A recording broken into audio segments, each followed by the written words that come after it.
저희가 이제 벌써 여덟 번째 성령의 열매죠. 오직 성령의 열매는 사랑과 희락과 화평과 오래 참음과 자비와 양성과 충성과 온유. 예, 이제 다음 주 절제까지만 다루면 9가지 성령의 열매를 다 다루게 되는데요.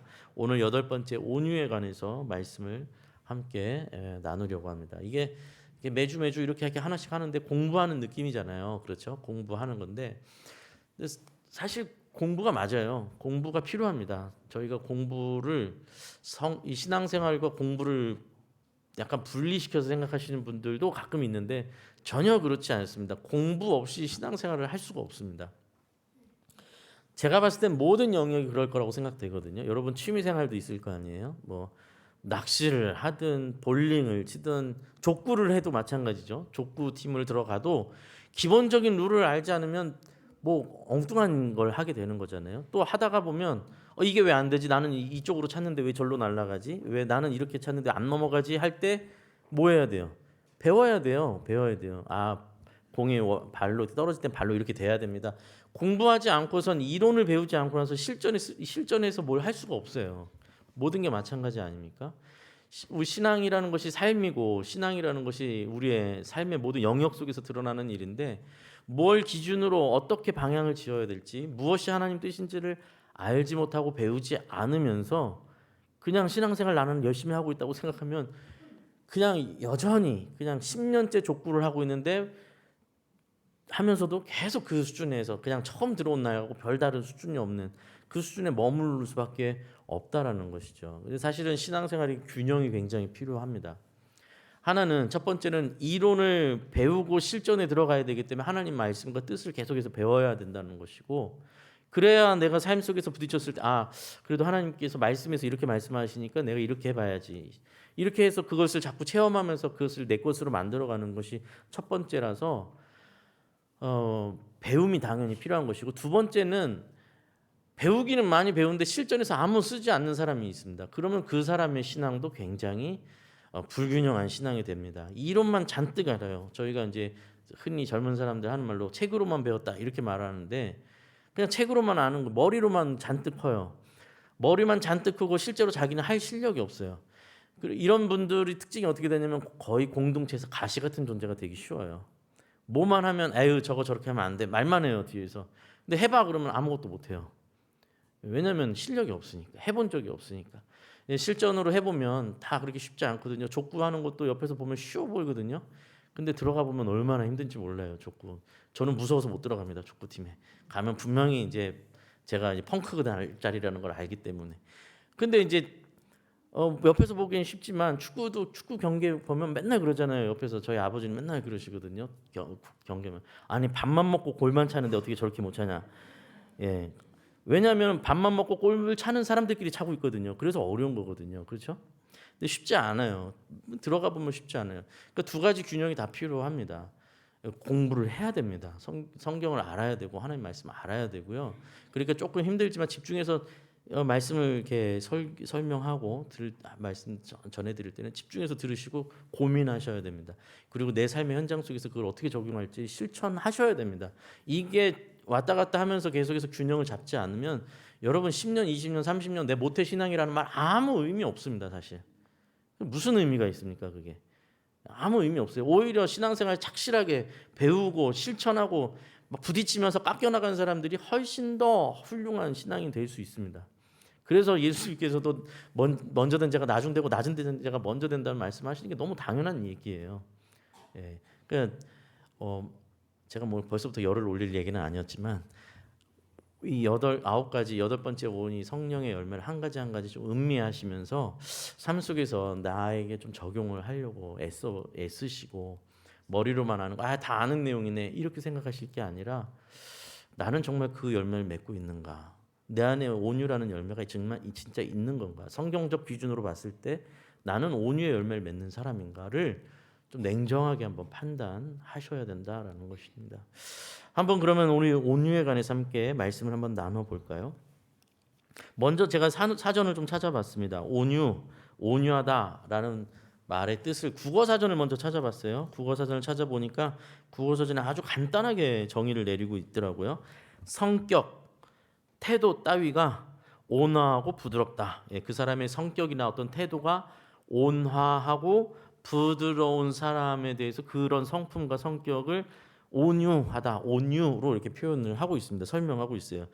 아마도 저뿐만 아니라 여기 계신 모든 분들이 아마 거의 같은 인상을 갖고 계셨을 거예요. 온유란 단어에는. 그렇죠? 온화하고 부드럽고 그런 태도와 어떤 성격을 말하는 것 뭐 크게 이상한 느낌이 없을 겁니다. 그런데 이걸 이제 성경에서는 이 성경에서 말하는 온유란 뭔가를 이제 알아야 되기 때문에 성경 원어 사전 이 온유란 단어를 성경에서는 어떻게 쓰여져 있는지 그 예와 성경 전체를 통해서 온유가 무엇인지를 이제 설명하는 성경 원어 사전을 찾아보니까 그 만만치 않더라고요, 내용이. 예, 이제 이때부터 좀 어려워집니다. 그래서 오늘은 이 설명을 좀 먼저 읽어드리고 그 다음에 성령의 열매로서 온유가 뭔가 도대체 함께 나누려고 합니다. 성경 원어 사전에서 온유는 이렇게 설명을 하고 있어요. 들어보세요. 성경 속에서 쓰이는 온유란 이렇게 표현합니다. 성경 속에서 쓰이는 온유란 어떤 의지적인 태도, 부드럽고 수용력 있고 온순한 그런 의지와 노력의 태도. 여기까지는 사실 국어 사전에서 나온 걸 푸른 거랑 거의 같죠, 그렇죠? 거의 같은 내용이잖아요, 그죠? 부드럽고 수용력 있고 의지적인 어떤 태도, 노력의 태도까지는 같은데 이제 여기서 이제 성경 원어 사전은 뭐라고 이 온유를 얘기하고 있냐면 이런 의지와 노력의 태도를 넘어선 의미를 갖고 있다 이렇게 말하고 있습니다. 그 의미, 국어 사전적 의미를 넘어선 의미를 성경에서는 말하고 있다 이렇게 얘기되어 있는 거죠. 그러면 이제 궁금해지죠. 도대체 뭘 얼마나 넘어섰는가, 얼마나 뭐가 다른 것일까. 그래서 이제 보니까 계속 설명을 읽어드려 보겠습니다. 그것을 넘어선 의미를 가진다. 오히려 인간의 의지와 기질이 아니라, 보통 우리는 그걸 인간의 의지와 기질로 보잖아요. 온유하다라는 걸. 그것이 아니라 온유는, 저는 여기서 살짝 놀랐어요. 온유는 구원의 징표다 이렇게 되어 있어요. 그래서 아니 온유가 구원의 징표식이나, 이제 솔직히 저는 저도 공부한다고 생각하면서 이제 설교를 준비해야 할 거 아니에요. 온유라는 것이 구원의 징표라고? 구원받은 자에게 드러나는 표다라는 거잖아요. 구원받은 자에게 나타나는 표다. 뭐 혹은 이런 그에게 나타나는 징후다. 이렇게 말할 수 있을 텐데 온유라는 것이 이 정도의 일인가 이제 생각하게 되는 거죠. 계속해서 설명을 마지막까지 읽어보겠습니다. 그것은 온유는 하나님에 의하여 주어진 인간의 가능성이다. 그러니까 사람의 의지와 기질이 아니라 하나님에 의해서 주어진 인간의 가능성이래요. 열려있는 가능성이래요. 그래서 그것은 뭐라고 설명하고 있냐면, 그래서 그것은 예수 그리스도와 연결이 되고 예수 그리스도의 형상과 일치될 때 생겨난다. 뭐가요? 온유가. 그래서 왜냐하면 다시 그걸 제가 설명드리자면, 이제 조금 이 사전적 의미를 간단하게 표현하자면, 성경 속에서 나오는 온유라는 것은 인간의 기질이나 태도, 노력으로 생겨나는 것이 아니라 하나님으로부터 주어지는 것이고, 그렇기 때문에 그것은 예수 그리스도와 연결이 되고, 그렇죠? 예수님의 형상과 일치되는 것으로, 일치될 때 생겨나는 것이 온유라는 거예요. 그래서 이제 그렇게 성령의 열매라 말할 수 있고, 그렇기에 구원의 징표가 될 수 있다. 이제 이렇게 성경 원어 사전에서는 이렇게 설명하고 있습니다. 오늘은 그 온유에 대해서 조금 더 깊이 생각을 좀 해보겠습니다. 그 어떤 단어를, 개념을 좀 명확하게 이해하기 위해서는 그 단어 자체의 의미도 공부하지만 보통 정반대되는 의미를 봄으로 인해서 그 단어를 조금 더 명확하게 볼 수 있잖아요. 대비시키니까. 그래서 온유, 성경에서 온유의 개념, 성경에서 쓰이는 온유의 개념과 반대되는 개념이 뭔가를 찾아보니까 성경에서 온유와 정반대 지점에 있는 것은 교만, 자만, 오만입니다. 교만, 자만, 오만. 이게 이제 온유와 반대되는 속성으로 계속 쓰이고 있다는 것을 보게 되는데, 근데 이제 이 교만과 오만과 자만한 인간을 향해서, 그런 인간과 그런 이스라엘을 향해서 하나님께서 쓰시는 표현이 있더라고요. 자주 쓰시는 표현. 물론 구약에서도 나오고 신약에서도 나오는데, 하나님께서 이스라엘이 교만하고 자만하고 오만할 때 이스라엘 향해서 쓰시는 어떤 표현이 있어요. 그런 이스라엘 뭐냐면 이런 표현을 자주 쓰세요. 이스라엘은 목이 뻣뻣한 백성이다. 이 표현을 많이 쓰시더라고요. 목이 뻣뻣하다. 근데 사실 저희도 목이 뻣뻣하다라는 표현은 저희도 가끔 이제 좀 쓰는 표현인데 보통 어떨 때 쓰죠? 목이 뻣뻣한 목에 힘을 확 주고 있는 걸 얘기하는 거잖아요. 보통 숙일 줄 모르는 사람한테도 좀 많이 쓰죠. 그렇죠? 예, 어떤 일이 있어도 이렇게 숙이지 않고 자기 고집스러운 면도 있고 첫 번째, 두 번째는 잘못했다고 인정하거나 아니면 상대방에게 고기를 숙이지 않는 사람. 목이 뻣뻣, 저 사람 이렇게 목이 뻣뻣해, 뭐 이렇게 얘기 부정적인 의미로 쓰죠. 보통. 근데 이제 이 하나님께서 목이 뻣뻣한 백성이다라고 했던 이 목이 뻣뻣한의 이 말의 어원이 어디서부터 나왔는가 성경 사전이나 이런 언어 사전을 통해서 보면 이게 당시 고대의 농경 사회의 한 장면 이미지에서 나오는 어떻게 시작된 단어로 보더라고요. 이게 뭐냐면 농사를 지을 때 소의 목에다 멍에를 걸잖아요. 그래서 소가 이렇게 소의 힘으로 걸어가면 뒤에 있는 농기구가 땅을 파가지고 이제 고랑을 이룬다든지 사람 힘으로 끌기 힘든 걸 이제 소에게 지어줌으로 인해서 가는 거잖아요. 그 농사가 이루어지는데 그때 사람은 농사를 짓는 농부는 소의 멍에에 이제 줄을 잡고 멍에를 이제 자기가 방향을 이렇게 좌우로 이렇게 흔들면서 소가 혹은 채찍으로 혹은 이렇게 해서 송곳 같은 예전에 이제 송곳으로 이렇게 돼 있는 것을 이렇게 쿡쿡 찌르면서도 했다고 하더라고요. 그렇게 방향이 틀어질 때마다 방향을 잡고 소는 주인이 방향을 지은 방향으로 꾸준히 걸어가면 일자로 쭉 가게 되겠죠. 이제 그게 이제 멍에를 맨 소의 역할인데 이때 소가 목에 힘을 주는 걸 이제 표현했던 거기서 나온 단어라고 이제 보더라고요.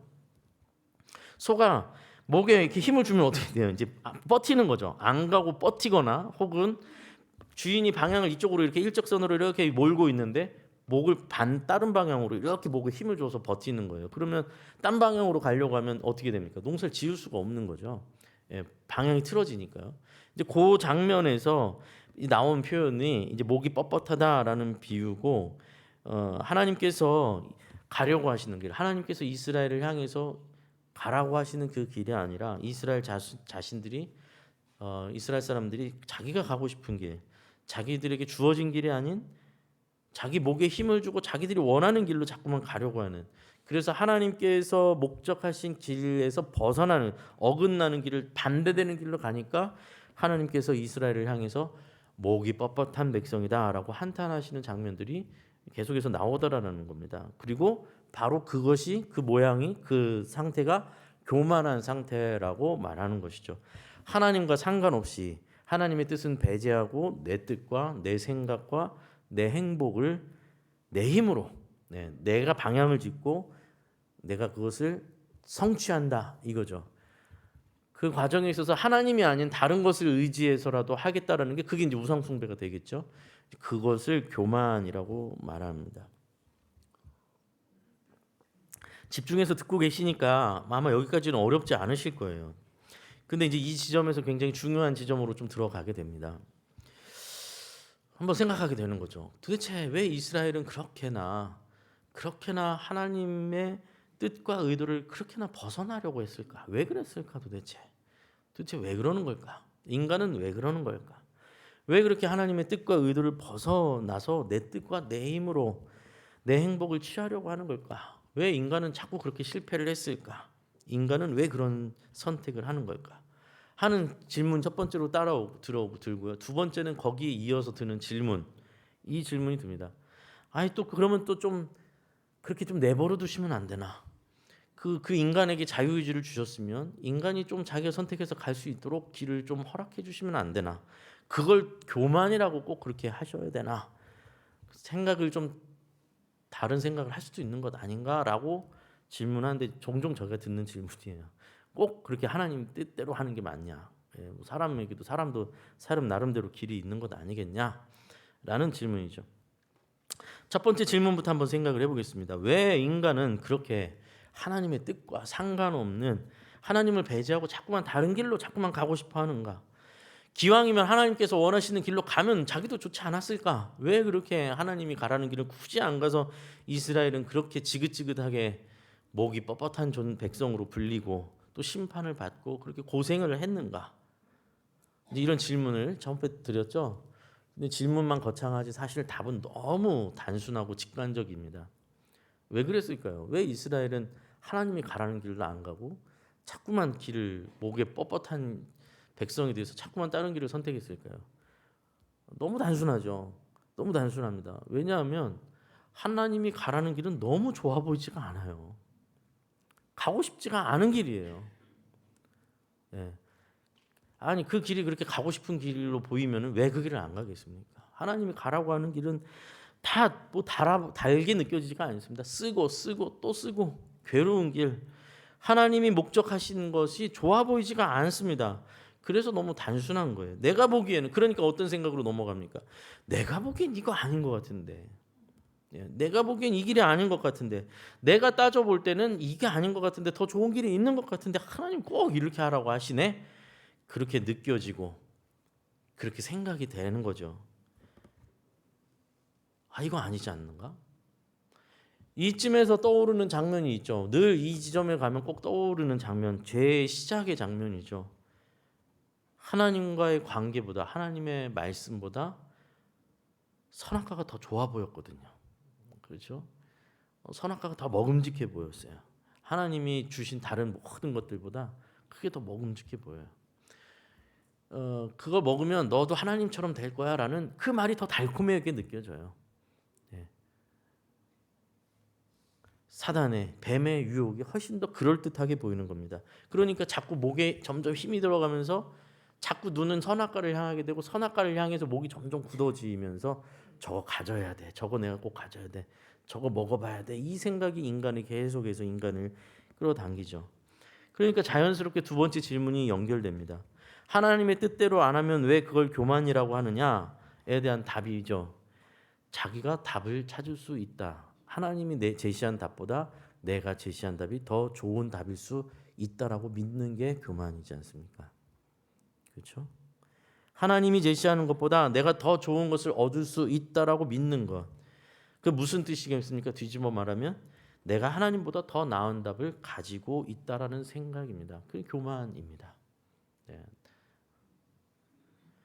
이 두 질문은 사실 저희 인간적인 입장에서 접근한 질문이잖아요. 이 생각들, 그렇죠?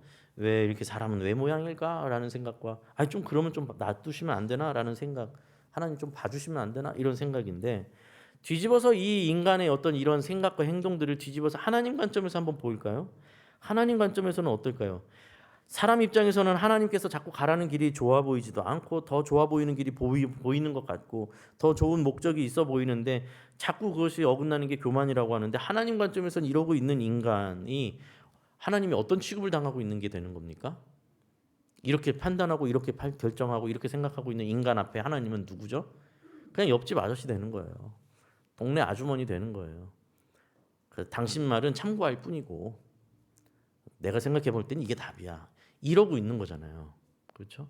하나님이 어떤 존재로 취급을 당하는 거냐면 하나님이 그냥 동네 아저씨 그냥 내가 해보니까 말이야 이렇게 할 때 그냥 옆에서 그냥 내가 살아보니 이래 하는 그 어떤 우리 주변에 있는 흔한 사람들과 똑같은 취급을 하고 있는 거예요. 하나님이 누구십니까? 하나님이 그런 유한한 존재가 아니지 않습니까? 하나님이 창조하신 분이시고 하나님께서 모든 것을 지으신 분이고 목적을 정하신 분이고 방향을 정하신 분이 아닙니까? 이게 무슨 뜻입니까? 하나님이 제시하시는 길은 가장 최선의 문제는 최선이라는 건 비교적인 표현이니까요. 최선이 아니라 유일한 길이에요. 유일한 길. 그렇죠? 하나님께서 목적하시는 그 방향이 인간이 갈 수 있는 최선의 길의 정도가 아니라 인간이 그 길을 벗어나서는 안 되는 바로 그 길, 하나님께서 목적하신 길이 바로 그 길이란 말이죠. 여기서 무슨 사람이 비교를 해서 하나님 것보다 내 생각이 더 나을 수 있다라는 생각을 합니까? 그게 바로 교만이 되는 것이죠. 사람이 보기에 하나님이 제시하시는 길은 너무 영 보고 싶지 않고 가고 싶지 않은 길이에요. 예수님께서도 분명히 말씀하시잖아요. 좁은 길로 걸어가라. 그 길은 좁고 협착하여 찾는 이가 별로 없는 길이다. 그런데 뭐라고 말씀하시죠? 그러나 그 길이 생명의 길이다 라고 말씀해 주시죠. 반대도 말씀해 주세요. 크고 넓은 길로 가지 말아라. 그 길은 사람들이 많이 찾아가고 보기에는 그럴듯해 보이지만 그곳엔 생명이 없고 죽음과 심판만이 기다리는 길이다. 예수님께서 하시는 말씀이잖아요. 그럼 또 이렇게 이런 얘기를 하면 또 이런 질문을 또 해요.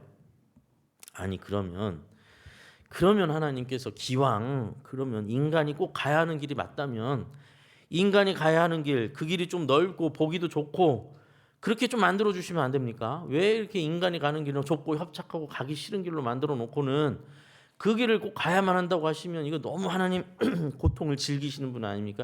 제가 많이 듣는 질문이에요. 하나님께서 기왕 그렇게 꼭 인간이 가야 할 길이라면 그 좁고 협착한 길이 아니라 좀 넓고 아름다운 길로 우리를 해주셨으면 갈 건 아닙니까? 왜 인간을 그렇게 그렇게 몰아가십니까? 하나님이 못된 거 아닙니까? 이제 이런 질문이에요. 굉장히 예리한 척하지만 굉장히 답답한 질문입니다.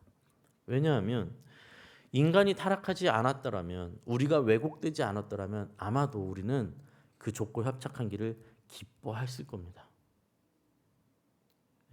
거기에 생명이 있음을 알기에 거기에 생명이 있다고 하니 그곳에 진리가 있다고 하니 그 좁고 협착함이 좁고 협착함으로 느껴지지 않을 겁니다.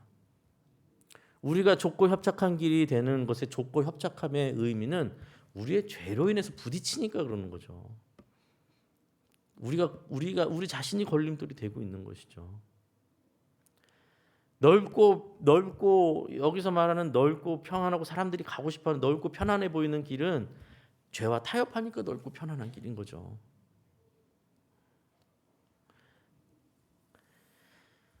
하나님께서 요구하시는 그 길이란 인간의 타락한 본성과 욕망을 거슬러서 하나님께서 주시는 회복의 길이고 생명의 길이니까 끊임없이 그 길로 인도하시니까 좁고 협착한 것이죠.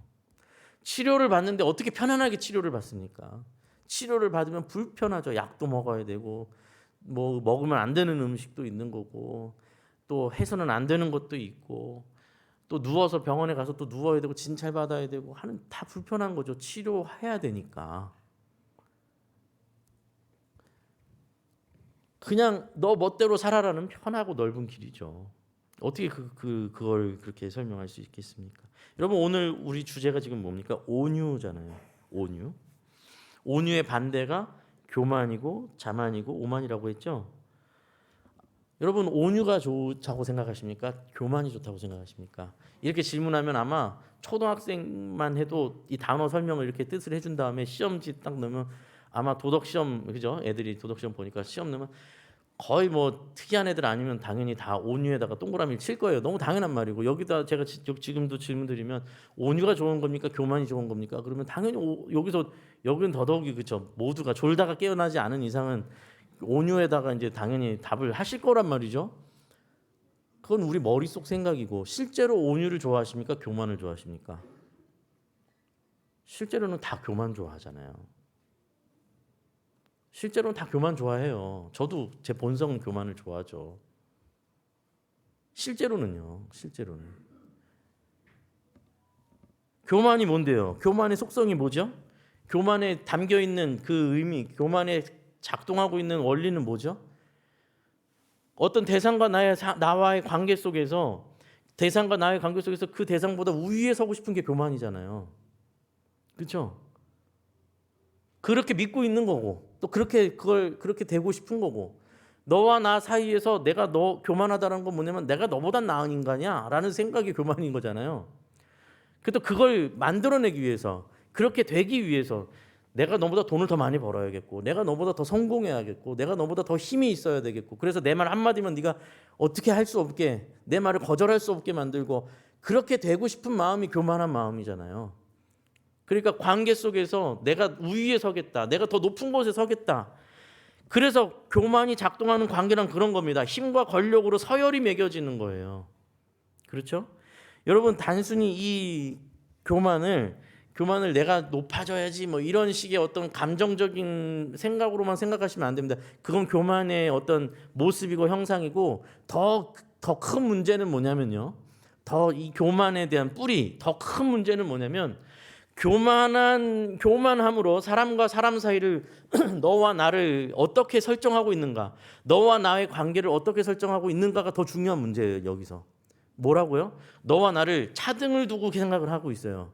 그리고 순위를 매겨요. 서열을 매겨요. 그래서 그 서열 속에서 내가 이만큼 가지면 이만큼 위로 올라서고 너는 내 밑에 있어 라고 생각하고 그것을 추구해서 내가 더 높은 곳으로 올라가고 싶어하는 그 마음이 교만한 마음의 동력이잖아요. 동시에 뒤집어서 말하면 뭐라고요 이게요? 그가 살고 있는 세상이에요. 그게 교만을 중심으로 살아가고 있는, 교만한 마음을 뿌리로 살아가고 있는 사람은 이 세상이 누가 더 높냐 누가 더 낮느냐의 문제로 모든 것이 관계가 형성되는 거예요. 그래서 나는 더 높은 자리로 가야 되는 것이고 난 너보다 더 돈이 많아야 되겠고 그 서열의 관계 속에서 내가 더 높은 것을 차지하고 그래서 어깨에 힘도 주고 내려다보고 그죠? 나를 뽐내고 나를 우러러보는 그게 만들고 싶고 그 마음이 작동되어서 그렇게 되는 세상 속에서 그게 받아들여지는 세상을 인생의 목적과 방향으로 삼고 있는 게 바로 교만이죠. 교만. 그것이 교만한 자가 사는 세상이에요. 그가 추구하는 세상은 그가 꿈꾸는 세상이죠. 그가 그 꿈과 소원이 이루어진다는 건 뭐예요? 아무것도 거칠 것이 없는 세상이에요. 지금 같은 경우는 뭐죠? 돈만 많으면 아무것도 거칠 게 없어요. 그러니까 돈을 위해서 내 영혼을 팔아서라도 해야 돼요. 좋은 차를 타고 나타나서 사람들이 부러워하고 와 이런 얘기 듣고 사람들이 부러운 눈으로 나를 쳐다보게 만들고 싶고 그 사람이 뭐 한다는 소개가 나는 무슨 아파트에 살아요 이런 걸 가지고 자기 자랑을 하려고 하고 무슨 명품백을 걸치고 나타나고 내 말 한마디면 사람들이 굽신거리게 만들고 싶고 하다 이제 할 게 없으면 뭐예요 이제 내 친구는 누구라 뭐 이런 얘기는 하고 있고 창피한지도 모르는 거죠. 졸업한 지 20년 30년 40년이 된 옛날 무슨 대학교 간판을 아직도 얘기를 하고 있고 제대한 지 30년 40년이 된 그 군복을 아직도 입고 다니고 왜요? 왜? 내가 우위에 서고 싶은 거거든요. 하여튼 내 앞에서 군대 얘기만 해봐 이러고 싶거든요. 뭐라고요? 그런 마음 자체도 굉장히 중요한 문제지만 그가 설정하고 있는 세계관 자체가 하나님의 나라가 아니란 얘기입니다. 하나님의 나라는 뭐죠? 하나님의 나라는 그런 세상이 뒤집어지는 나라가 하나님의 나라예요. 힘의 논리로 질서를 잡고 힘의 논리로 너와 나의 관계가 설정되는 것이 아니라 사랑으로 너와 나의 관계가 설정되는 곳.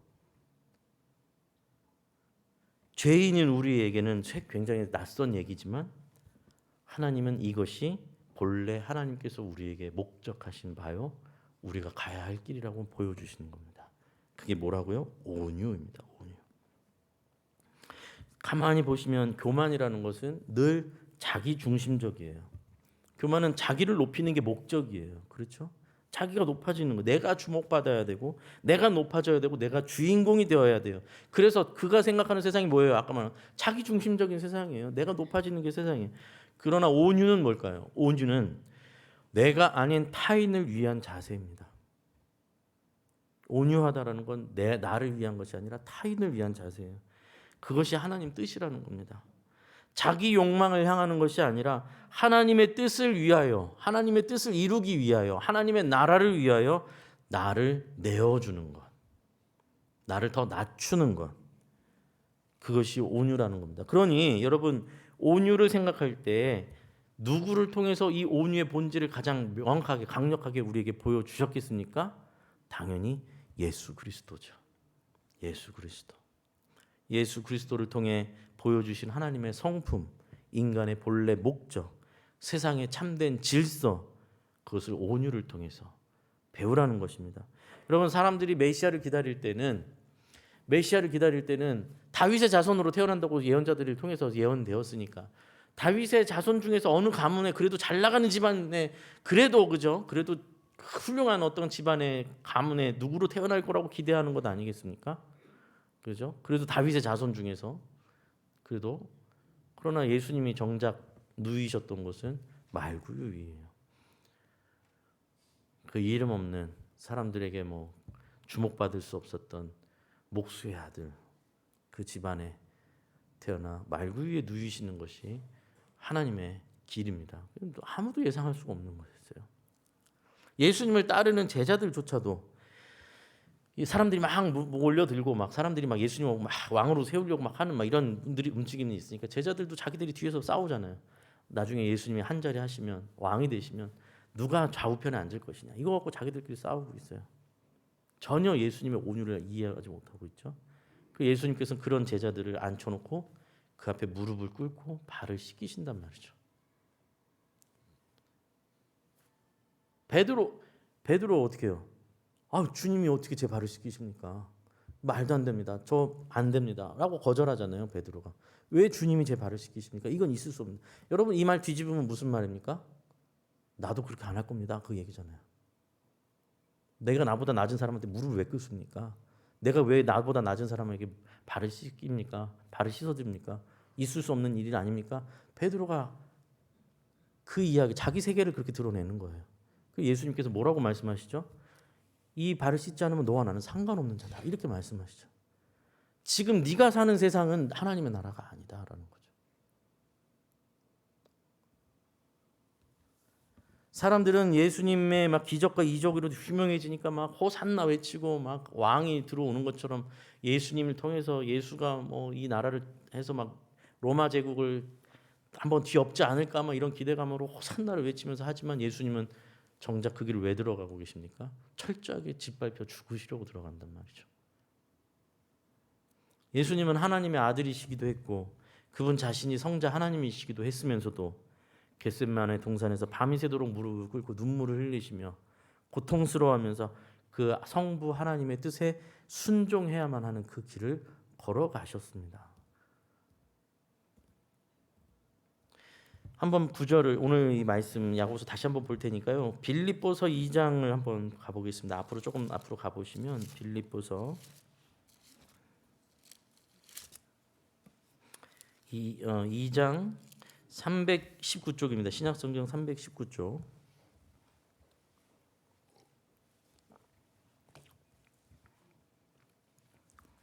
빌립보서 2장 5절부터 11절까지. 빌립보서 2장 5절에서 11절. 한 절씩 교독하고 11절 말씀 함께 읽겠습니다. 제가 먼저 5절 말씀 읽겠습니다. 너희 안에 이 마음을 품으라. 곧 그리스도 예수의 마음이니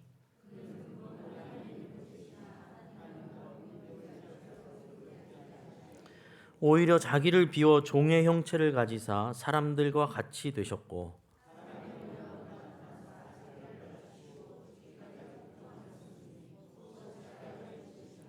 이러므로 하나님이 그를 지극히 높여 모든 이름 위에 뛰어난 이름을 주사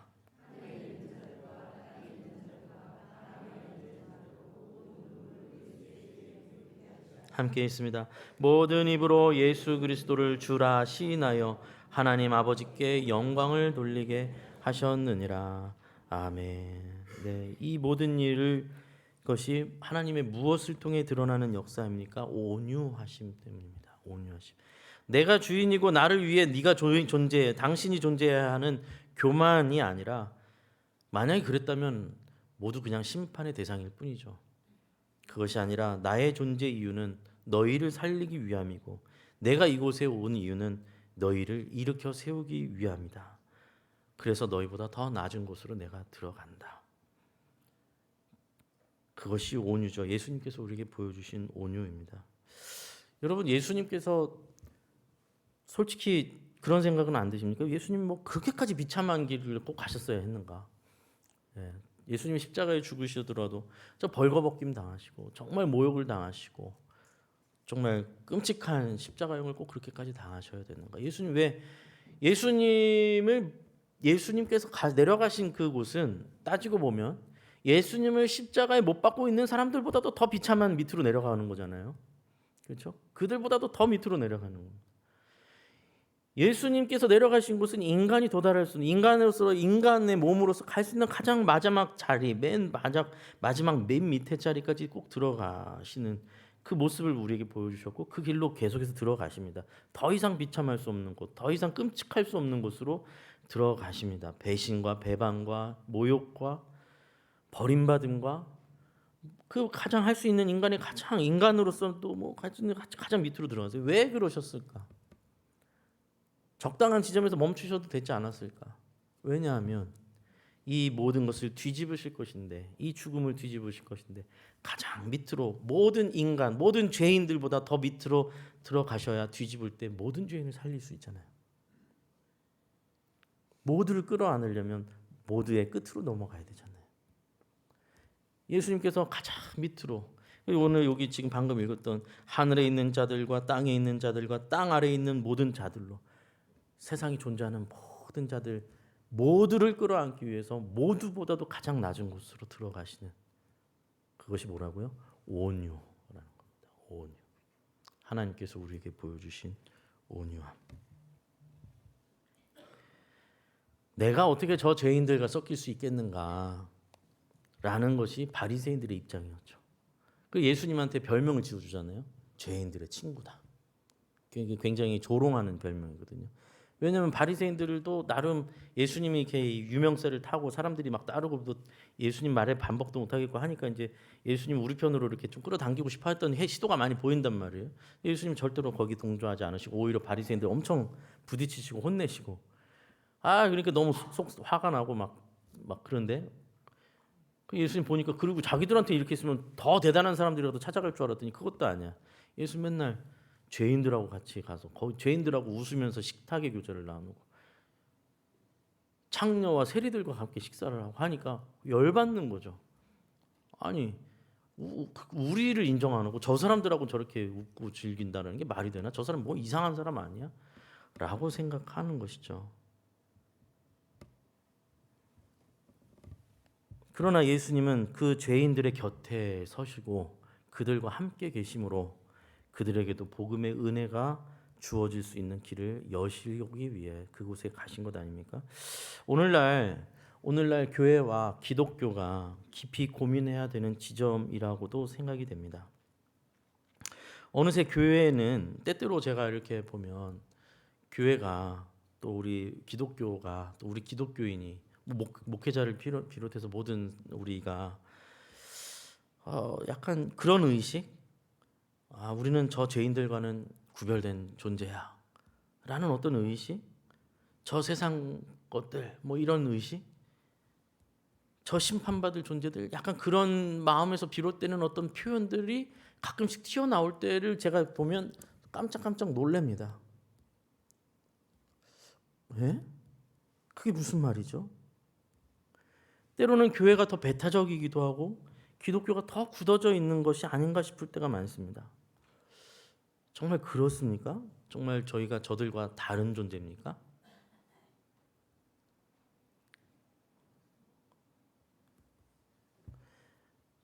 어쩌면 교회는요, 이렇게 말끔하게 차려입고 와서 기다리는 것이 교회가 전부가 당연히 아닐 것입니다. 교회는 우리가 살고 있는 삶의 현장, 죄인들이 있는 곳, 자신이 죄인이라는 걸 인지도 하지 못하고 살아가고 있는 그들 곁으로 찾아가서 예수님처럼 그들 곁에 서고 그들과 함께 웃고 울고 그러면서 그들을 끌어안아서 그들을 교회로 만들어가는 것이 교회가 아니겠습니까? 우리 마음 안에 혹시 나는 구원받은 선택받은 자고, 혹시 그런 우월의식 같은 게 있으시다면 여러분 그건 굉장히 심각하게 재고해 봐야 되는 신앙입니다. 오히려 우리는 빚진 마음으로 살아가는 자들입니다. 내가 더 잘난 게 없는데 내가 먼저 내가 이 구원을 받아들였다니, 내가 잘난 것이 없는데 하나님께서 나를 먼저 만나 주셨다니, 나도 이걸 알지 못하는 저들에게 반드시 이걸 전해야 되는 사람이구나. 그래서 그들보다 더 낮은 자리로, 그들을 살리기 위하여 그들보다 더 낮은 자세로 그들 곁으로 나아가 서는 것, 그게 예수님께서 우리에게 보여주신 온유함 아니겠습니까? 오늘 야고보서 말씀은 이렇게 말하고 있습니다. 마지막으로 오늘 말씀 함께 읽어보고 마치겠습니다. 야고보서 말씀 이렇게 되어 있죠. 내 사랑하는 형제들아, 너희가 알지니 사람마다 듣기는 속히 하고 말하기는 더디하며. 너희가 알지니 사람마다 듣기는 속히 하고 말하기는 더디하다. 듣는 거는 잘 듣고, 듣는 것에 귀를 기울이고 말은 좀 천천히 더, 네 말은 최대한 줄여라 이런 얘기잖아요. 자기 중심적인 그런 교만을 내려놓으라는 거죠. 자기 말만 늘어놓고 들으라라고 하지 말라는 겁니다. 말하기를 더디하랍니다. 이어서 보면 성내기도 더디하랍니다. 그래도 참 고마운 건 성내면 안 된다 이렇게 딱 자르지 않고 더디하라고 해주셔서 고맙죠. 성내기를 더디하라. 왜냐하면 인간이 이렇게 말해도 꼭 성내거든요. 성내기를 더디하라. 사람이 성내는 것이 하나님의 의를 이루지 못한다. 조금 이상해집니다. 왜냐하면 보세요. 그 듣기는 잘 듣고 말하기는 조금 이렇게 말은 좀 줄이고 상대방에게 중심을 두고 좀 들어줘라. 그리고 성내기는 더디하라. 뭐 이렇게 하는 거 이해되는데 좋은 말이잖아요. 근데 그것이 하나님의 의를 이루지 못한다라고 얘기를 하고 뒤에 보면 그러므로 모든 더러운 것과 넘치는 악이라고까지 표현을 한단 말이죠. 그리고 너희 영혼을 능히 구원할 바 구원의 문제까지도 거기다 엮어요. 여러분 솔직히 듣는 것과 말하는 것과 성내는 것 때문에 무슨 구원의 문제까지 얘기를 해야 된다는 건 조금 너무 지나친 비약이 아닌가라고 싶은 생각이 들잖아요. 솔직히 저만 그런가 모르겠지만은 저는 그렇게 듭니다. 그래서 다시 뿌리를 들어서 생각해 보면 이 들으려고 하지 않고 말하려고만 하는 그런 자리, 성내는 자리. 뭐 왜 성을 냅니까? 사람이 왜 성을 내죠? 성내는 것은 상대를 압도하려고 성내는 거잖아요. 그렇죠? 내가 우위에 서겠다라는 거잖아요. 나와 너를 구분짓고 내가 너보다 더 나은 자가 되겠다라는, 너보다 더 높은 자리에 서겠다라는 거잖아요. 그러니까 지금 이건 하나의 예일 뿐이지만 가볍게 우리 일상 속에서 너무나 반복돼서 일어나는 일이지만 그 뿌리를 파고 들어가면 네가 정말 하나님의 나라를 살고 있느냐 아니면 교만을 네 마음속에 두고